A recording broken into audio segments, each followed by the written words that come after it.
Bonjour et bienvenue dans cette vidéo de présentation du fonctionnement du boîtier de commande Bluestorm. Ce robot est doté de technologies de détection d'obstacles et donc s'adapte à toute forme et taille de bassin sans besoin de réglage spécifique. Ainsi, dans l'immense majorité des cas, tout ce que vous avez à faire pour faire fonctionner votre robot, c'est d'appuyer sur le bouton Power pour démarrer un cycle de nettoyage automatique.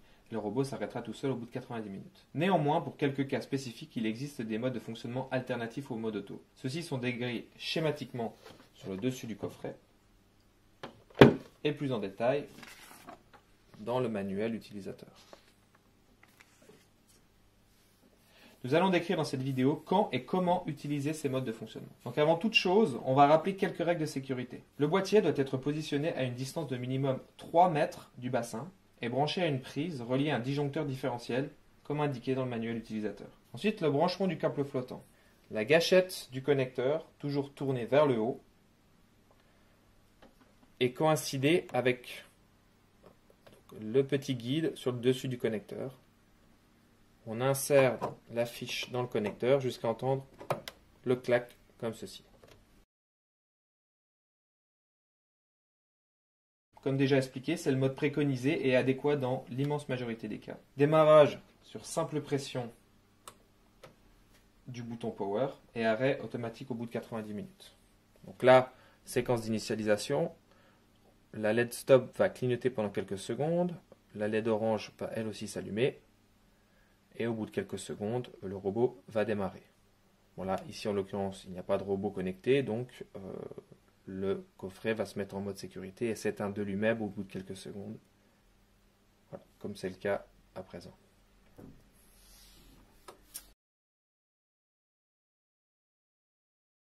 Ensuite, le mode timer.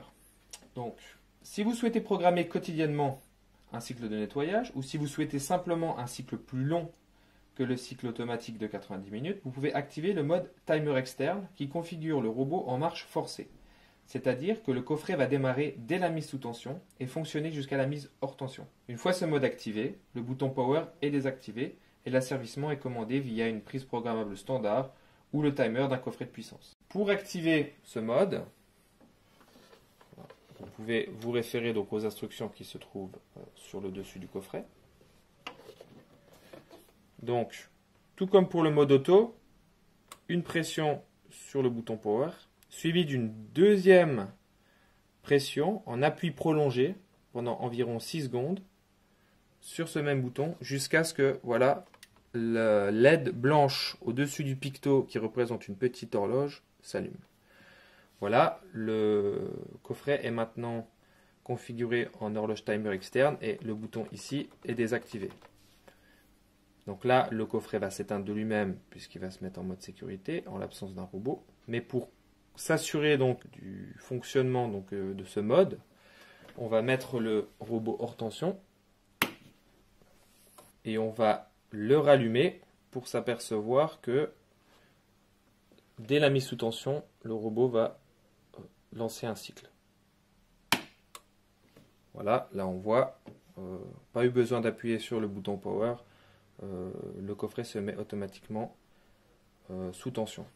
Par contre, pour désactiver ce mode, là on se rend compte que je peux appuyer sur le bouton Power, il ne se passe rien. Il faut de nouveau couper l'alimentation et là donc la rallumer. Et donc pendant les 5 secondes suivant la mise sous tension, rappuyez donc sur le bouton Power de manière prolongée pendant de nouveau 5 à 6 secondes jusqu'à ce que voilà, la LED au-dessus du picto horloge s'éteigne. Voilà, le robot est de nouveau en mode standard. Et là, va lancer un mode automatique. Il va s'arrêter, se mettre en mode sécurité. On va contrôler donc que le mode timer est bien désactivé en coupant l'alimentation et en la rallumant, et cette fois-ci il ne doit rien se passer. Voilà. Désormais pour lancer un cycle, il faudra de nouveau appuyer sur le bouton Power comme je le fais juste ici. Il est important de rappeler que il est quand même nécessaire et recommandé de sortir le robot de l'eau quotidiennement pour vider le filtre ou pour le permettre de sécher, d'être stocké à l'abri. Si vous laissez votre robot donc en permanence dans l'eau avec un cycle de nettoyage quotidien, il peut y avoir une incidence sur la durée de vie du robot. Deuxième mode alternatif dont nous allons parler, c'est le mode filtration. Donc c'est le troisième mode que vous voyez sur le coffret. Donc c'est un mode très spécifique où en fait le robot agit comme un assistant de la filtration principale lorsque celle-ci est en hivernage par exemple, pour assurer une filtration, une circulation de l'eau dans votre bassin. Donc le robot va fonctionner de la manière qui suit. Il va se positionner à un endroit, assurer donc une filtration statique pendant 15 minutes, puis changer d'endroit, filtrer pendant 15 minutes et ainsi de suite pendant 4 heures. Pour activer ce mode, de la même manière qu'on l'a fait pour le mode timer, une première pression sur le bouton power, suivie d'une deuxième, un appui prolongé cette fois-ci pendant environ une dizaine de secondes. Donc au bout de 5 secondes, le mode timer s'active avant de basculer donc sur le mode filtration. Voilà, quand la LED à côté s'allume au-dessus du petit picto qui représente un filtre. Voilà, le robot est désormais en mode filtration. Et là, il est parti pour un cycle automatique de 4 heures. Là, il va s'éteindre automatiquement. Et en fait, il n'a rien besoin de faire pour désactiver ce mode. Le coffret se réinitialise donc à chaque fin de cycle.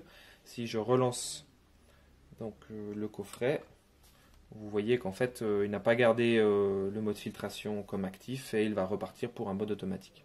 Donc à chaque fois qu'on va lancer un mode filtration, il faudra faire cette manipulation d'un appui court puis un appui prolongé pendant une dizaine de secondes. Dernier mode alternatif dont je vais vous parler, il s'agit du mode glissant. Donc ce n'est pas un mode qui est détaillé sur le dessus du coffret. Pour retrouver les informations relatives à ce mode-là, il faut se référer donc au manuel utilisateur, c'est le dernier.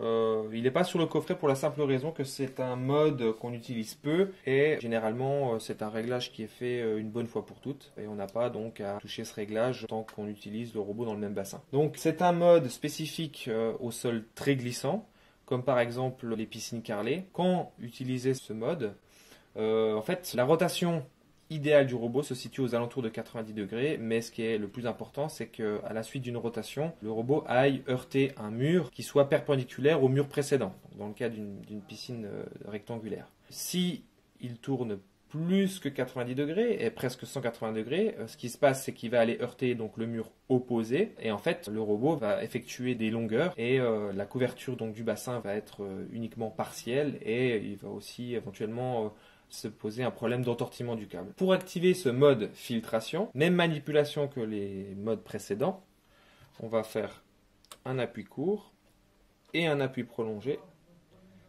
cette fois-ci pendant une quinzaine de secondes. Donc on va d'abord passer par le mode timer.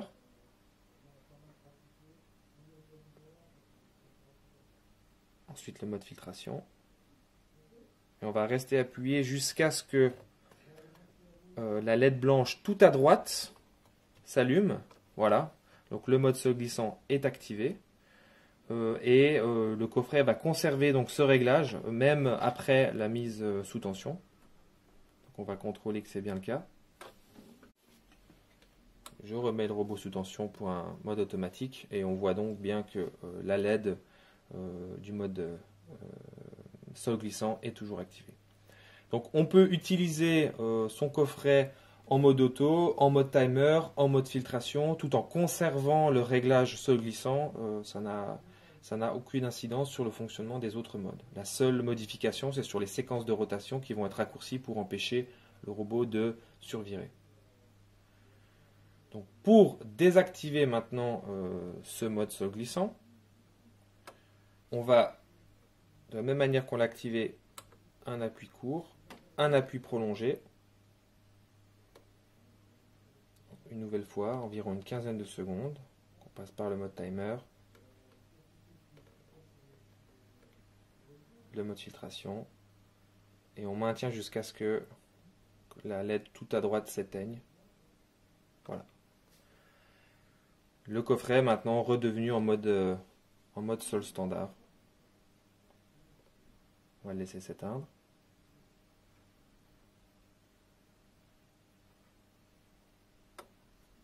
rallumer. Voilà, on constate que la LED tout à droite est éteinte. Le robot est revenu en mode standard et est parti maintenant pour un mode automatique. Voilà, c'est la fin de cette vidéo. Merci de l'avoir regardée. J'espère qu'elle vous aura été utile. Pour plus de tutoriels sur les produits Pentair, abonnez-vous à notre chaîne YouTube Pentair Aquatic System EMEA ou téléchargez l'application PIP Scanner et scannez les PIP codes qui se retrouvent sur les emballages ou sur les produits, comme ici en dessous du coffret. Et en un scan, ayez accès directement au manuel utilisateur, aux vidéos, aux pièces détachées, etc. Voilà, bonne utilisation du robot et à bientôt.